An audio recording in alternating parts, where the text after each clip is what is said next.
Welcome to the Tech Egg. Don't get scrambled. Enjoy the video. In this video, I will show how to make whipped cream for decorating cake. Start by chilling your bowl and whisk, then measure cold, heavy cream and sugar. Gently pour cream into the bowl and begin whipping at medium speed to build body. When soft peaks form, add vanilla or flavoring and increase speed briefly until you reach firm peaks. Keep the whipped cream chilled until piping to maintain shape and texture while decorating. Begin whipping at medium speed to create small, stable air bubbles, which prevents over-whipping and gives smoother texture. As the cream thickens, increase speed briefly to reach firm peaks ideal for piping. Watch closely and stop as soon as peaks hold their shape with a slight sheen, then gently fold in any extracts or colors to avoid deflating the cream.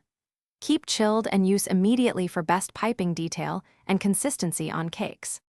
If you need your whipped cream to hold up longer, dissolve a small amount of gelatin and cool slightly before whisking it into the cream. Alternatively, fold in a spoonful of mascarpone or a commercial stabilizer to improve hold for hours. Keep the decorated cake refrigerated and avoid placing it in direct sun or warm rooms. For warmer events, prepare decorations shortly before serving to preserve crisp piping and fluffy texture for your present. Thanks for watching. Consider subscribing if I helped unscramble your problems.